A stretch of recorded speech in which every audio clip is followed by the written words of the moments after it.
शाखया चक्षुरुन्मीलितं येन तस्मै श्रीगुरवे नमः। श्रीचैतन्यमनोभीष्टं स्थापितं येन भूतले स्वयं मह्यं ददाति सपदान्तिकम्। वन्देऽहं श्रीगुरो श्रीयुतपदकमलं श्रीगुरून् वैष्णवांश्च श्रीरूपं साग्रजातं सहगण रघुनाथं तं साद्वैतं सावधूतं परिजनसहितं कृष्णचैतन्यदेवं श्रीराधा कृष्णपादान् सहगण ललिता श्रीविशाखान्वितांश्च हे कृष्णा करुणा सिंधु दीनबंधु जगतपते गोपेश गोपिकाकांत राधा कांत नमस्तुते। तप्त कांचन गौरांगी राधे वृंदावनेश्वरी वृषभानुसुते देवी प्रणमामि हरिप्रिये। वाञ्छाकल्पतरुभ्यश्च कृपा सिन्धुभ्य एव च पतितानां पावनेभ्यो वैष्णवेभ्यो नमो नमः। जय श्री कृष्णा चैतन्य प्रभु नित्यानंदा श्री अद्वैत गदाधर श्रीवासादि गौर भक्तवृंदा। हरे कृष्णा कृष्णा कृष्णा हरे हरे हरे राम राम राम हरे हरे।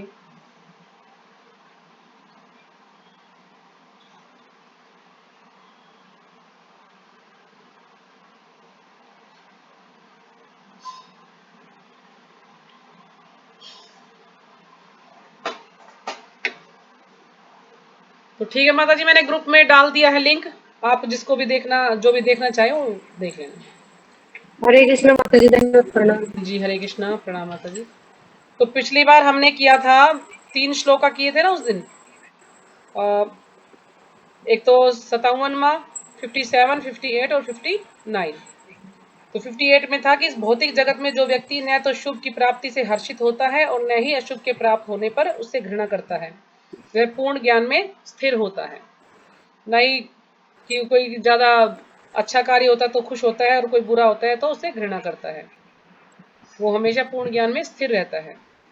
फिर जैसे अगला था कछुए का उदाहरण था कि जिस प्रकार कछुआ अपने अंगों को संकुचित करके खोल के भीतर कर लेता है, उसी तरह जो मनुष्य अपनी इंद्रियों को इंद्रियों विषयों से खींच लेता है वह पूर्ण चेतना में दृढ़ता पूर्वक स्थिर होता है। जैसे कछुआ जब कोई भी देखता है कि हाँ कुछ ना कुछ खतरा है तो अपने अंगों को अंदर खींच लेता है। तो इसी प्रकार से उस मनुष्य को भी अपने इंद्रिय विषयों को खींच लेना चाहिए और वह पूर्ण चेतना में स्थिर हो जाएगा। फिर अगला था देहधारी जीव इंद्रिय भोग से भले ही निवृत्त हो जाएं पर उसमें इंद्रिय भोगों की इच्छा बनी रहती है। जो देहधारी जीव है वो इंद्रिय भोग से भले ही निवृत्त हो जाएं, वो कहते हैं कि नहीं हम इसमें नहीं फंसेंगे, लेकिन वो फिर भी उनके अंदर इंद्रिय भोग की इच्छा बनी रहती है। लेकिन उत्तम रस के अनुभव होने से ऐसे कार्य को बंद करने पर वह भक्ति में स्थिर हो जाता है। लेकिन उसे उससे भी ज्यादा उत्तम रस मिल जाए यानी भक्ति का रस मिल जाए उसको, तो वो फिर ऐसे कार्यों से उनको छोड़ करके तो फिर भक्ति में स्थिर हो जाता है। तो अब उससे आगे पढ़ेंगे हम कि देहधारी जीव इंसान सोचता है कि नहीं मैं अपनी इंद्र को जो है कंट्रोल में कर लूंगा, लेकिन वो कर नहीं पाता है। और जब भगवान की भक्ति में लगेगा, भक्तों का संग करेगा तो धीरे धीरे वो उनको कंट्रोल कर पाएगा। लेकिन उसको दमन पूर्वक जबरदस्ती हम सोचना चाहे करेंगे कि नहीं हम इंद्रियों को वश में कर ले, तो ऐसा नहीं हो पाएगा।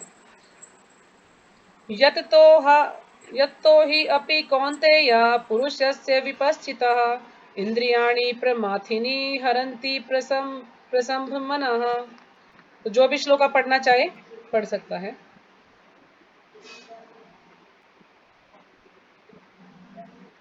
हरे कृष्णा माता जी, दंडवत प्रणाम। अध्याय संख्या 2, गीता का सार, श्लोक संख्या 60। यतो हि अपि कौन्तेय पुरुषस्य विपश्चित्य इंद्रियाणि परमार्थानि हरन्ति प्रसंभमन। हरे कृष्णा माता जी, दंडवत जी हरे प्रणाम। कृष्णा। हरे कृष्ण माता जी, जी हरे धन्यवाद, प्रणाम। प्रणाम माता। श्रीमद् भगवत गीता यथारूप, अध्याय 2, श्लोक संख्या 60। यतते हि अपि कौन्तेय पुरुषस्य विपश्चितः इंद्रियाणि परमार्थिनि हरन्ति प्रसभं मुने। हरे कृष्ण माता जी। जी हरे कृष्णा। हरे कृष्णा माता जी, धन्यवाद, प्रणाम। प्रणाम माता जी। भगवत गीता यथारूप, अध्याय 2, श्लोक संख्या 60। यत्ते हि अपि कौन्तेय पुरुषस्य विपश्चिते इंद्राणि प्रमार्थिनि हरन्ति प्रसभौ बम माने हरे कृष्ण माता जी। हरे कृष्ण।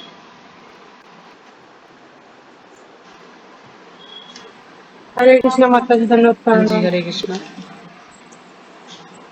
यततो हि अपि कौन्तेय पुरुषस्य विपश्चिता इंद्रियाणि परमात्मनि हरन्ति परसब्रह्मणे। हरे कृष्ण माता हरे जी। कृष्ण। हरे कृष्ण माता जी प्रणाम। हाँ प्रणाम, बोलिए। श्रीमद् भागवत गीता यथारूपाध्याय 2 गीता का सार श्लोक संख्या 60। यत् यत् यत् हि अपि कौन्तेय पुरुषया वित्तेषुचित् इंद्रियाणि परमात्मनि हरन्ति परस्वयं मनो। हरे कृष्ण माता हरे जी। कृष्ण। हो गया सबका? ये किसी और को पढ़ना है? माता जी आज ये सुशीला माता जी कोई नहीं आई है? हाँ जी, ये गीता माता जी की भाभी है, उन्होंने इनको जोड़ा है, लिंक भेजा है इनको। अच्छा कह रही इनको ठीक ग्रुप में है ऐड कर लो। जी। गीता माता जी की तो पूरी फैमिली की आपको जय। जो इम्पोर्टेंट श्लोक है, आप सबको याद है श्लोक वो आदिला माता जी कराती थी, तो याद है सबको श्लोक? माता जी दूसरे अध्याय का माता जी 40 तक है 62 तक कुछ ही याद। करवाए हैं। 62 तक करवाए हैं? हाँ, दूसरे अध्याय के 62 तक करवाए मतलब हैं। सारे श्लोक ही याद करते हो क्या? नहीं, इम्पोर्टेंट। वो कुछ एक स्थान इम्पोर्टेंट से नहीं श्लोक हुए याद करे हैं। होंगे ना? माता जी कभी कभी क्लास लेती है। अच्छा अच्छा। हाँ मुझे तो माता जी 40 तक है, वो भी भूल जाती हूँ कहीं कहीं से। अच्छा, तो यहाँ हाँ, पे वो तो श्लोक याद हम कराए आप लोगों को? करवा दूँ माता जी। क्या ये सिलेबस फिर?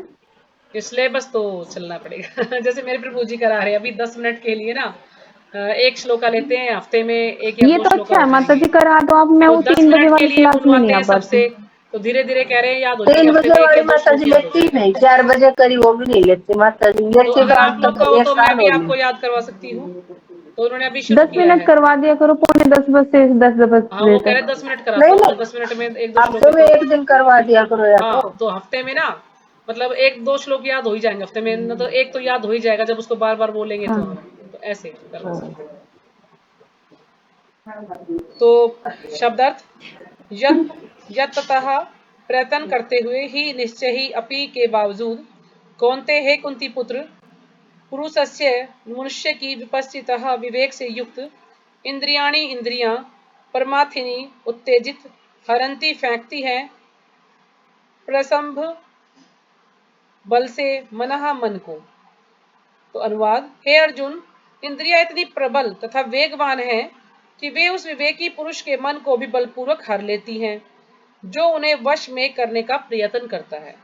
कि जो हमारी इंद्रियां हैं वो इतनी प्रबल हैं, यानी इतनी शक्तिशाली हैं और वेगवान, इतनी तेज हैं, इतनी तेज हैं कि वे विवेकी पुरुष यानी जो बुद्धिमान पुरुष है उसके मन को भी बलपूर्वक हर लेती हैं, क्योंकि इंद्रियां इतनी प्रबल हैं कि जो कितना ही बुद्धिमान पुरुष हो उसको भी वो हर लेती है, अपने वश में कर लेती है।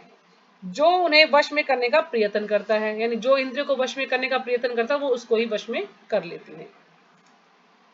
तो तात्पर्य श्रीपाद जी के द्वारा, श्रीपाद जी की जय। अनेक विद्वान ऋषि, दार्शनिक तथा अध्यात्मवादी इंद्रियों को वश में करने का प्रयत्न करते हैं। अब जो कुछ लोग हैं जो विद्वान हैं, काफी ज्ञान है जिनको, ऋषि हैं, दार्शनिक है यानी ज्ञानी हैं, अध्यात्मवादी जो भी हैं वो क्या है, इंद्रियों को वश में करने का प्रयत्न करते हैं, किंतु उनमें से बड़ा भी कभी कभी विचलित मन के कारण इंद्रिय भोग का लक्ष्य बन जाता है।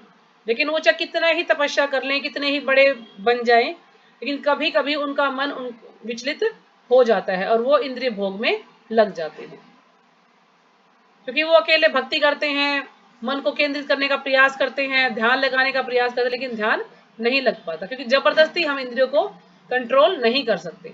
हम धीरे धीरे उनको कंट्रोल कर सकते हैं। जैसे जैसे हम भक्ति में आगे बढ़ते हैं तो इंद्रियां अपने आप ही कंट्रोल में होना शुरू हो जाती हैं। तो यहाँ पर विश्वामित्र का उदाहरण दिया गया है। यहाँ तक कि विश्वामित्र जैसे महर्षि तब पूर्ण योगी को भी मेनका के साथ विषय भोग में प्रवृत्त होना पड़ा।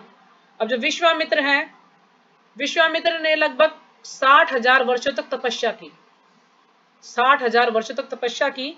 और उसके बाद मेनका आई उनके पास, और मेनका मैंने उनको आकर्षित करने का प्रयास किया।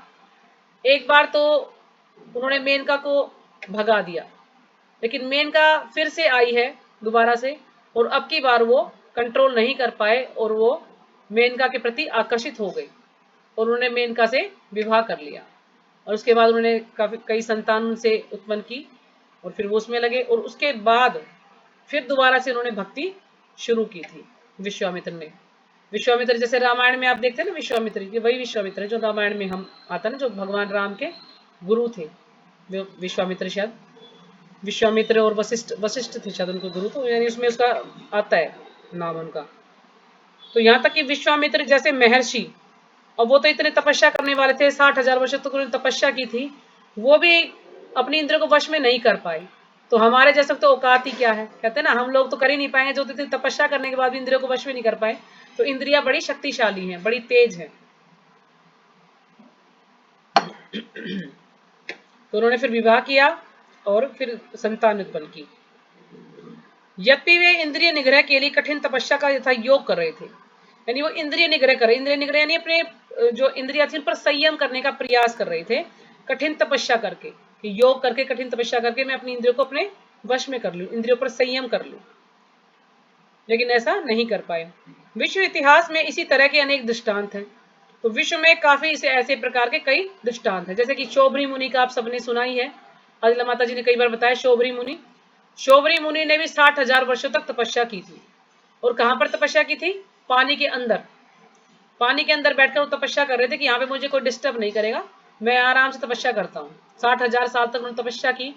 और जब दो मछलियों के मिलन उन्होंने देखा तो उनके मन में भी इच्छा उत्पन्न हुई और वो एकदम से जल से निकले और फिर उन्होंने एक राजा के पास गए।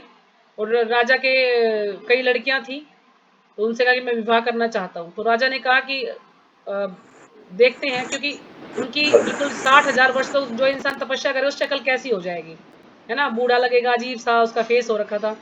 तो ऋषि समझ गए कि राजा मुझे देखकर सोच रहे कि कौन इनसे विवाह करेगा। तो उन्होंने कहा ठीक है, और अपनी योग माया से, क्योंकि शक्ति थी उनके पास, सिद्धि थी, तो बिल्कुल वे एक सुंदर पुरुष बन गए। और फिर जितनी भी उनकी लड़कियां थी, कई लड़कियां थी, तो सभी ने उनसे विवाह करना स्वीकार किया और फिर उनसे विवाह किया। कितनी लड़कियां थी? मानधाता राजा थे, 50 लड़कियां थी। हाँ, 50 लड़कियां थी ना, मुझे राजा का नाम याद नहीं था। तो मानधाता राजा की 50 लड़कियां थी, उनके साथ विवाह किया और फिर उनसे काफी संतानें उत्पन्न की। इसमें एक कारण ये भी बताया जाता है कि शोभरी मुनि का पतन क्यों हुआ। तो शोभरी मुनि ने गरुड़ जी के प्रति अपराध किया था, वैष्णव अपराध किया था, क्योंकि गरुड़ जी को उन्होंने कहा था कि यहाँ पर तुम मछली पकड़ने के लिए यहाँ पर नहीं आओगे, उन्हें बोला गया था। तो इस कारण से भी उनका पतन हुआ। तो कहते हैं कि वैष्णव अपराध नहीं करना चाहिए। हमने गरुड़ जो है भगवान के भक्त हैं और उनको हम ऐसे कुछ मना नहीं कर सकते, क्योंकि जो उनका भोजन है वो तो अपना करेंगे ही वो। लेकिन उन्होंने इनको मना किया कि नहीं नहीं, ऐसा तुम यहाँ पर नहीं आ सकते, उनको कुछ श्राप वगैरह कुछ दिया था, तो इस कारण से भी उनका पतन हुआ। और जैसे कि हम जो भरत महाराज है उनका भी उदाहरण देख सकते हैं।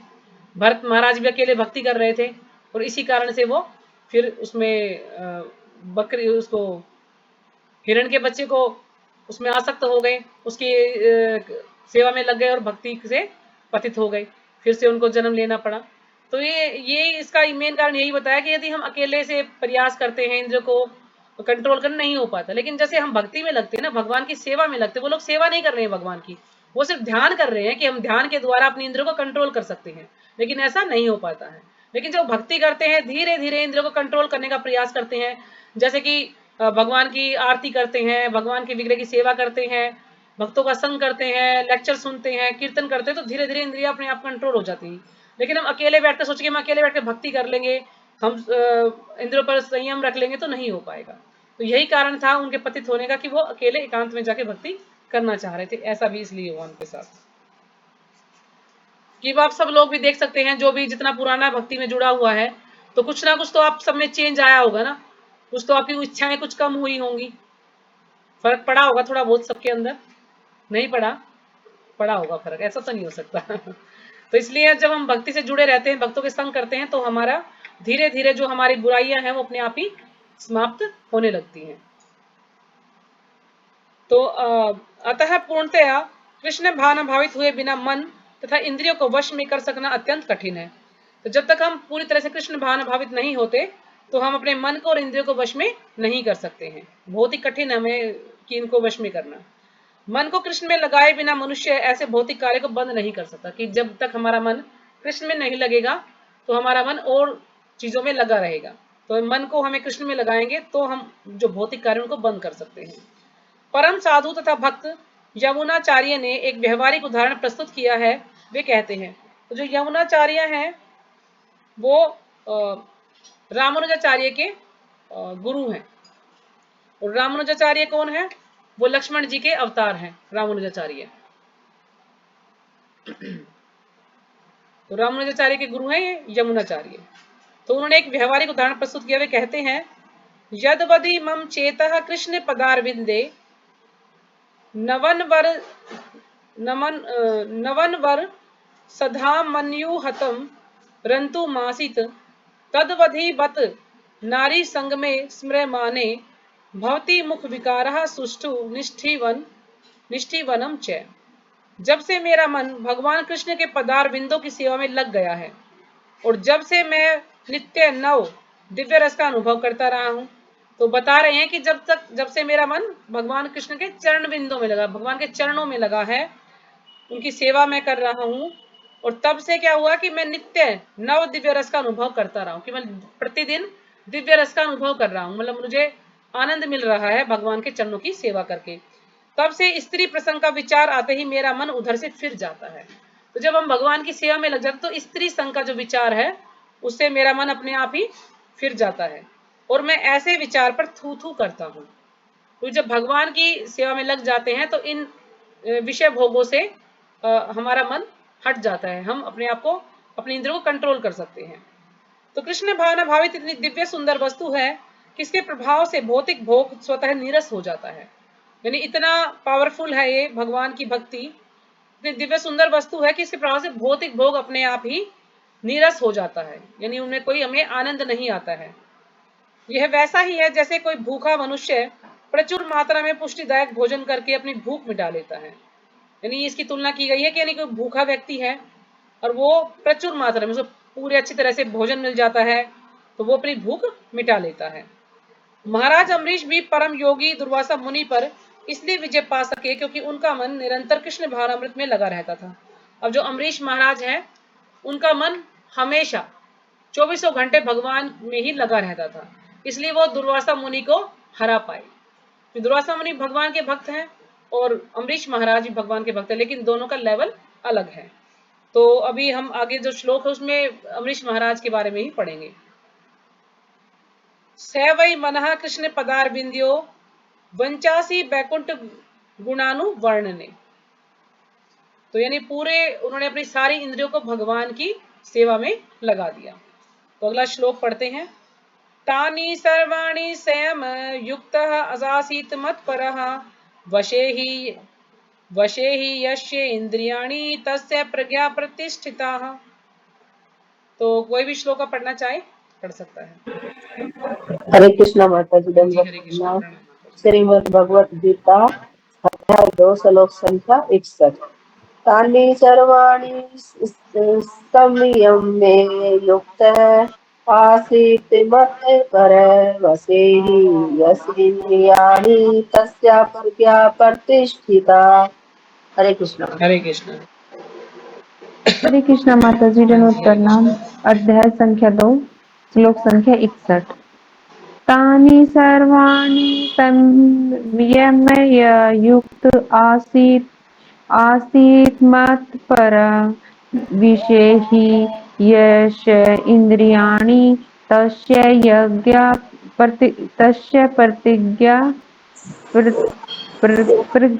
प्रतिष्ठा। हरे कृष्ण माता जी प्रणाम। हाँ जी हरे कृष्ण पढ़िए। भगवद गीता यथारूप अध्याय 2 श्लोक संख्या 61। तानि सर्वाणि संयम्य युक्त आसीत मत्पर वशे हि यस्य इंद्रियाणि तस्य प्रज्ञा प्रतिष्ठिता। हरे कृष्ण माता जी। हरे कृष्ण। विलास हरे कृष्ण माता जी, दंडवत प्रणाम। तानि सर्वाणि संयम युक्त आसीत् मत्परा, वशे यस्येन्द्रियाणि तस्य प्रज्ञा प्रतिष्ठिता। हरे कृष्ण माता। हाँ जी, हरे कृष्ण। हो गया सबका? शुरू करें। शब्दार्थ: उन इंद्रियों को सर्वाणी समस्त संयम में वश में करके युक्त लगा हुआ आसीत स्थित होना चाहिए, मत परह मुझ में, वशे पूर्णतया वश में, ही निश्चय ही, यश्य जिसकी, इंद्रियाणी इंद्रियां, तस्य उसकी, प्रज्ञा चेतना, प्रतिष्ठिता स्थिर। तो अनुवाद: जो इंद्रियों को पूर्णतः वश में रखते हुए इंद्रिय संयमन करता है और अपनी चेतना को मुझ में स्थिर कर देता है, वह मनुष्य स्थिर बुद्धि कहलाता है। तो भगवान यहाँ पर कह रहे कि जो इंद्रियों को पूरी तरह से वश में रखते हुए इंद्रिय संयमन करता है, यानी उसका इंद्रियों पर संयम है, तो वो अपनी चेतना को मुझ में स्थिर कर देता है। जब इंद्रियां वश में होगी तो अपनी चेतना को पूरी तरह से वो भगवान में स्थिर कर देता, भगवान में लगा देता है, वह मनुष्य स्थिर बुद्धि कहलाता। तो ऐसा मनुष्य स्थिर बुद्धि वाला मनुष्य कहलाता है, यानी उसकी चेतना भगवान में स्थिर है, उसकी इंद्रियां उसके वश में है। तो तात्पर्य श्रीपाद जी के द्वारा। श्रीपाद जी की जय। इस श्लोक में बताया गया है कि योग सिद्धि की चरम अनुभूति कृष्ण भानामृति ही है। जो योग सिद्धि, हम जो योग करते हैं, सिद्धि प्राप्त करना चाहते हैं, योग सिद्धि क्या है? भगवान की चरम अनुभूति है, यानी इससे ऊपर कुछ नहीं है। पूरी तरह से भगवान का ही अनुभव होना, भगवान का ध्यान करना। जब तक कोई कृष्ण भावनाभावित नहीं होता तब तक इंद्रियों को वश में करना संभव नहीं है।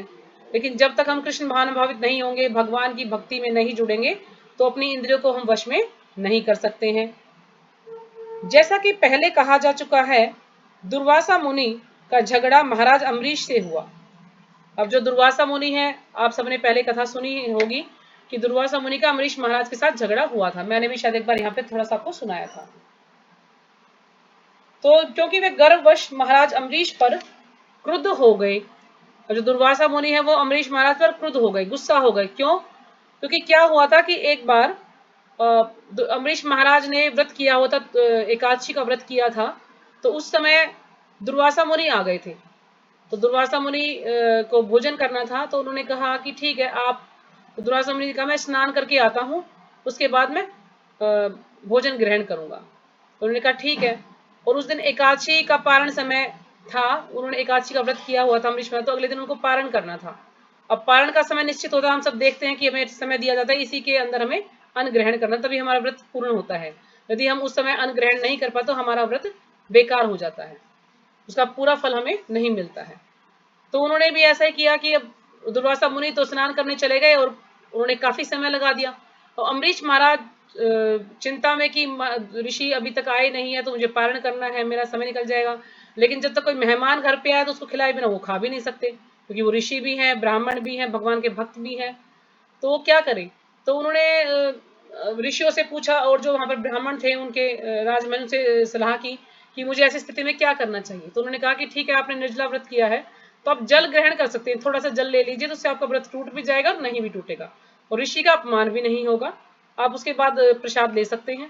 तो उन्होंने थोड़ा सा जल ले लिया, और दुर्वासा मुनि तो भगवान के भक्त हैं, उन्हें पता चल जाता है, तो वो आके गुस्सा हो जाते हैं कि आपने मेरा अपमान किया है, आपने पहले ही प्रसाद ग्रहण कर लिया है।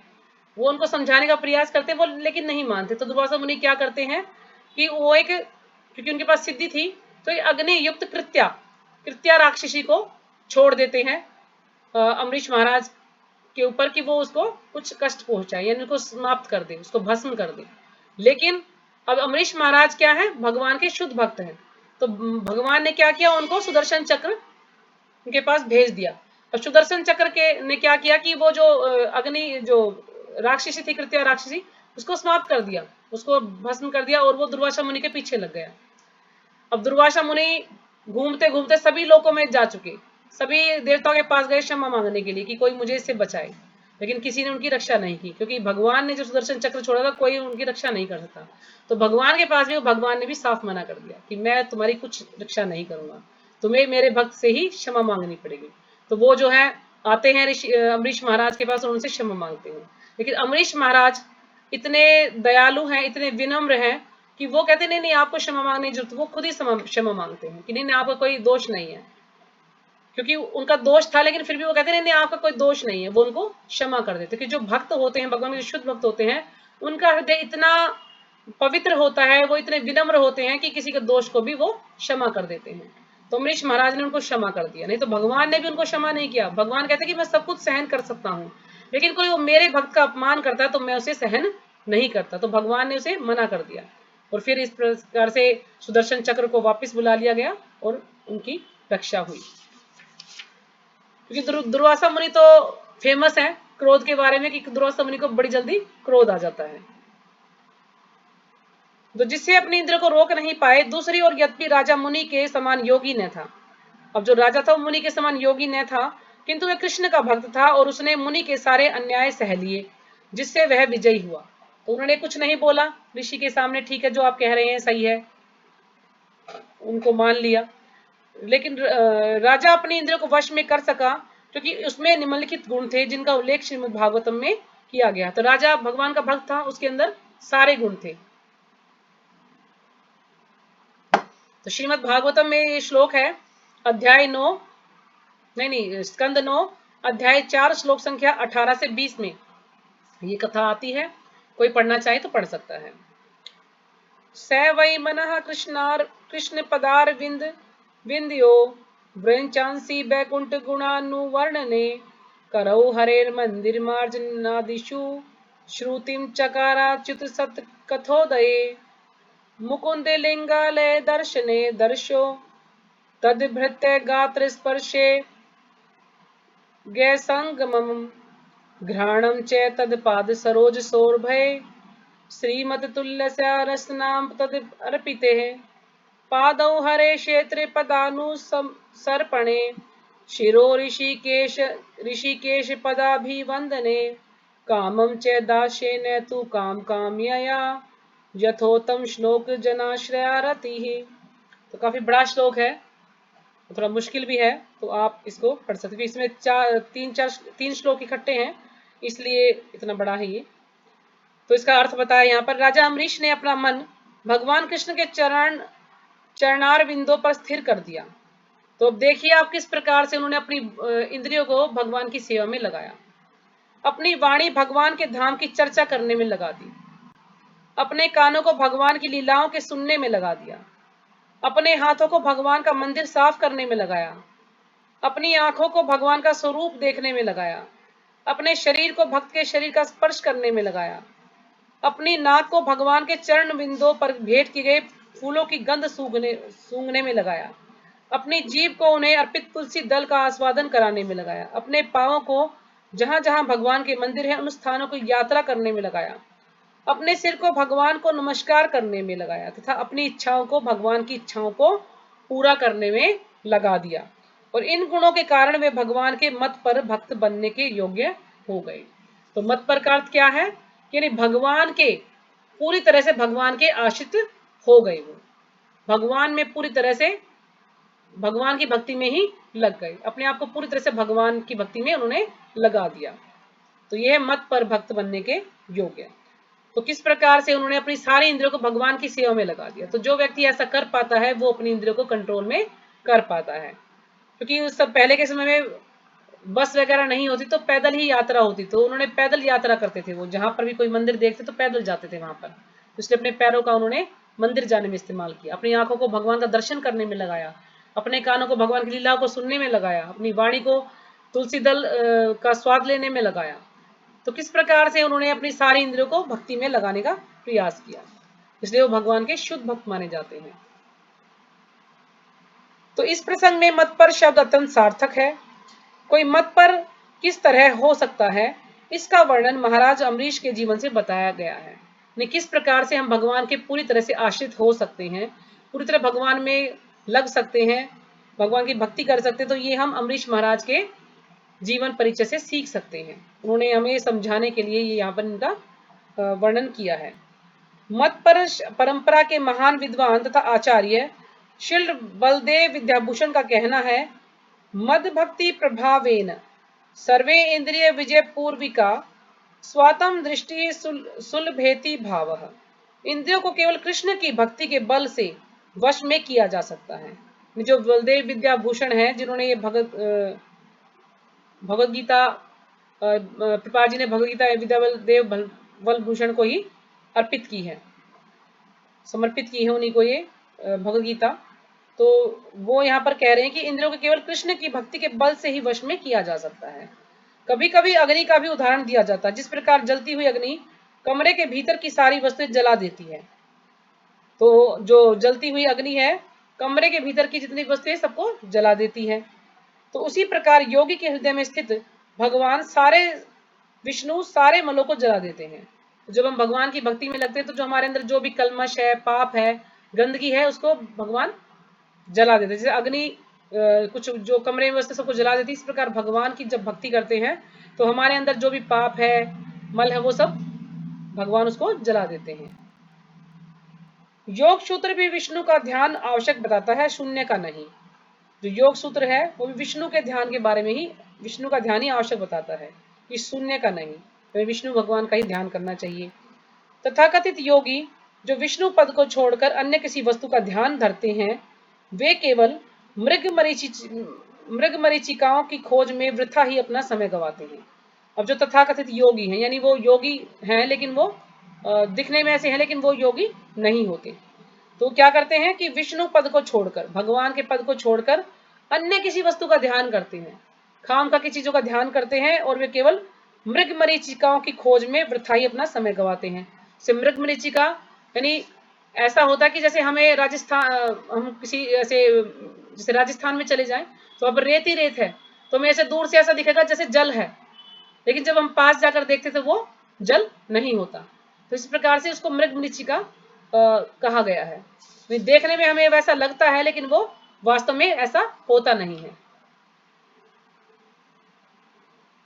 तो अपना वो क्या करते हैं, बेकार में अपना समय व्यर्थ गवाते हैं, क्योंकि विष्णु पद को छोड़कर और किसी चीज में ध्यान में लग जाते हैं। जैसे कुछ लोग कहते हैं ना कि इस बिंदु पर ध्यान लगाओ, कई जगह ऐसे ऐसे वो खुले हुए हैं, संस्था है इस प्रकार की, वो ध्यान लगाना सिखाते हैं।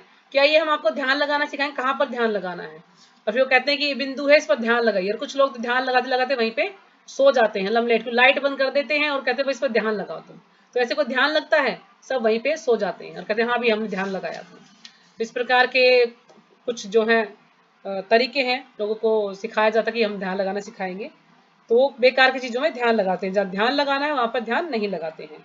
तो हमें कृष्ण भावित होना चाहिए, भगवान के प्रति अनुरक्त होना चाहिए।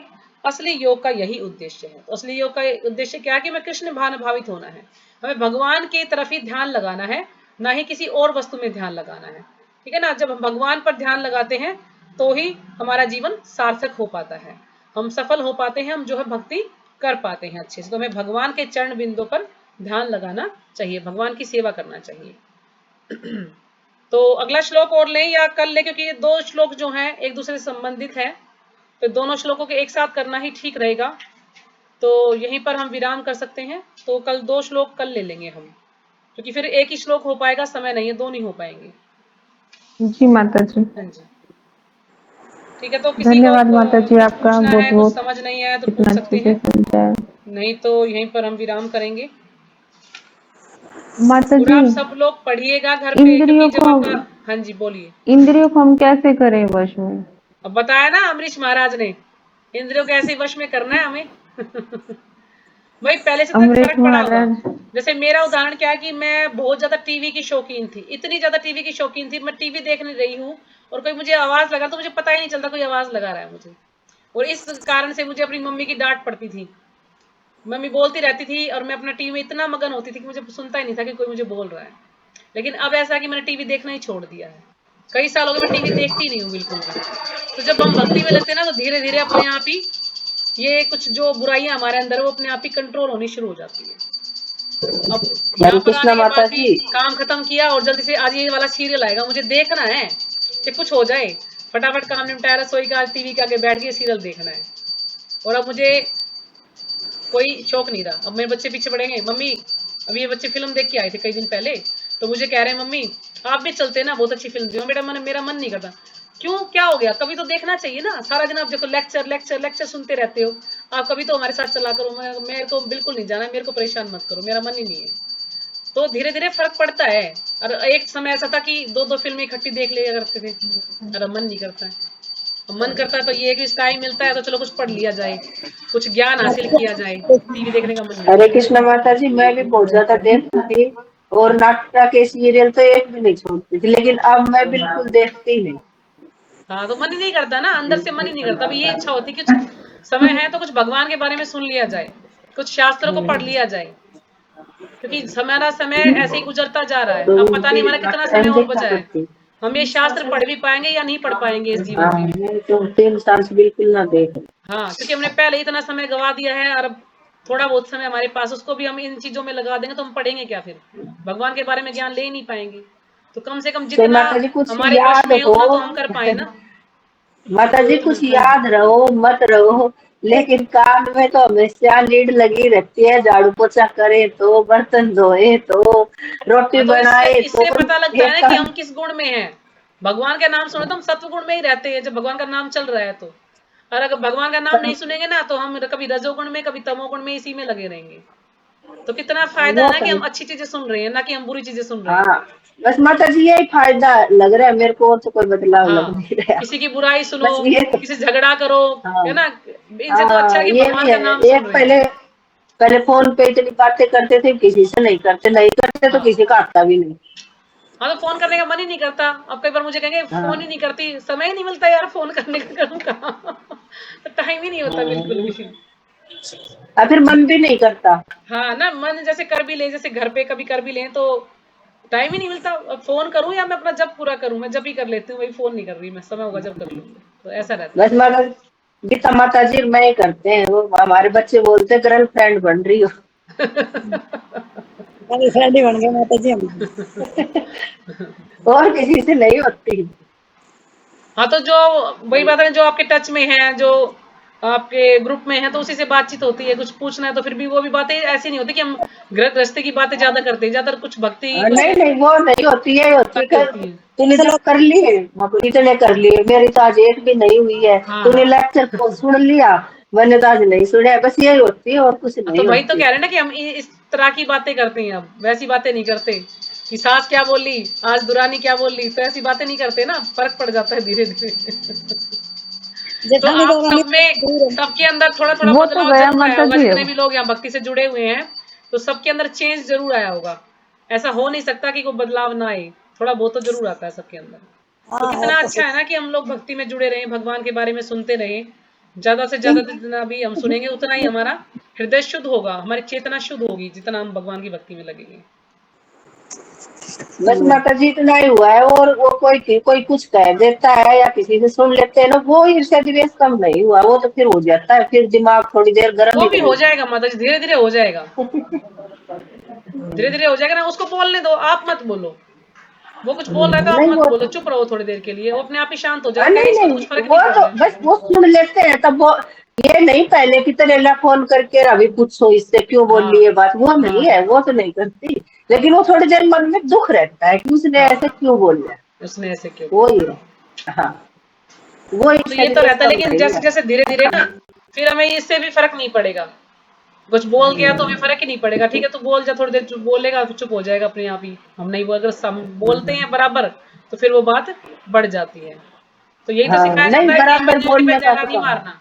कोई हमें कुछ कह रहा तो ठीक है, हमारे कुछ ये कर्म होंगे, हो सकता है पिछले कर्म में हमने इसे कुछ बोला होगा, ये अब हमें बोल रहा है तो हमें हाँ सुनना पड़ रहा है। हाँ, माता जी बाद में तो फिर वही बात आती है दिमाग में, शायद पीछे के कुछ होंगे तो उसने ऐसा बोल दिया। हाँ, ऐसा नहीं, बोल रहा पहले तो ये था कि उसने ये बोल दिया तो फोन करके अभी सुनाऊंगी 2-4, है। हाँ, ऐसे कैसे बोल दिया। ऐसे कैसे बोल दिया। हाँ, लेकिन अब ये तो नहीं है कि ला सुना दे, लेकिन मन मन में थोड़ी देर दुख रहेगा, फिर ये सोचेंगे कोई नहीं बोल दिया तो इसका कोई पीछे हाँ, का हाँ। कर्म होगा शायद। हम्म। हाँ, इतना तो है।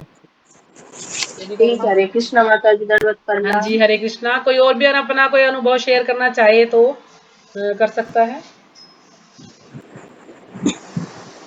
माता जी मैं इनका नंबर आपके पास भेज दूंगी, हाँ, फिर नंबर आप भेज इनसे। दीजिएगा आप।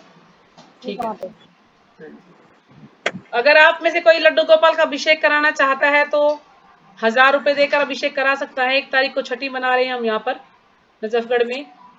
तो कोई है जो माता जी अभिषेक हमारे कराना पास चाहता तो है? नहीं है लड्डू गोपाल। नहीं लड्डू गोपाल। लड्डू गोपाल नहीं तो वैसे दान दे सकते हैं आप। लड्डू गोपाल हाँ नहीं है वैसे तो माता जी मैंने पिछली साल भी दिया था, अब भी दे दूंगी। तो आप दान से दे सकते हैं, या तो मुझे भेज सकते हैं, या आप हाँ डायरेक्ट काकू प्रभु को या किसी को भेज सकते हैं। तो आप मुझे भेज सकते हैं, मैं उनको दे दूंगी। ठीक है माता जी। ठीक है। ठीक है, जो भी आप दे सकते हैं। अगर हाँ 1000 ठीक है। दें तो ज्यादा अच्छा है, नहीं तो कम देंगे तो भी चलेगा, जितना भी आप दे पाए हाँ अपने नहीं सामर्थ्य माता के जी अनुसार। पिछली बार 500 दिए थे, अब की बार 500 देते हैं। ठीक है, तो आप मुझे ठीक व्हाट्सएप है। कर दीजिएगा, मैं उनको दे दूंगी फिर। ठीक है ना, वो कह रहे हैं कि ठीक ग्रुप वालों को बोलो कि वो लड्डू गोपाल का अभिषेक करवाएं। अभिषेक नहीं करवा रहे तो आप वैसे दान कर सकते हैं फिर, क्योंकि आप 2 लोग हाँ दूर ठीक रहते हैं तो लड्डू गोपाल तो लेके नहीं आ सकते ना। भेजना है। हाँ जी, तो ठीक है, जो भी दान करना चाहता है या लड्डू गोपाल का अभिषेक कराना चाहता है तो आप मुझे बता सकते हैं। हाँ ठीक है। हाँ जी, अभी लड्डू गोपाल तो नहीं है। ठीक है माता जी, आप वैसे दान कीजिएगा। ठीक है। माता जी मैंने भी कर दिए। आपने कर दिए? ठीक है माता जी, बहुत हाँ अच्छा। कर दिए माता जी। हाँ, आप तो सेंटर पे जाते हो ना, वहीं पे दे दिया होगा आपने तो। ठीक है, हाँ हाँ जी। ठीक है। तो ठीक है, यहीं पे विराम करते हैं। वांछा कल्पतरुभ्यश्च कृपा सिंधु एव च पतितानां पावनेभ्यो वैष्णवेभ्यो नमो नमः। सभी का बहुत बहुत धन्यवाद। तो कल तो शायद बुधवार है, तो देखते हैं यदि कल लेक्चर होगा तो फिर छुट्टी, नहीं तो फिर क्लास होगी, है ना, क्योंकि लेक्चर कभी आगे पीछे होता है तो उसमें मैं मैसेज डाल दूंगी जैसा भी होगा। ठीक है माता जी। ठीक है माता जी, हरे कृष्णा, सभी को सभी का धन्यवाद। सभी आप जा सकते हैं।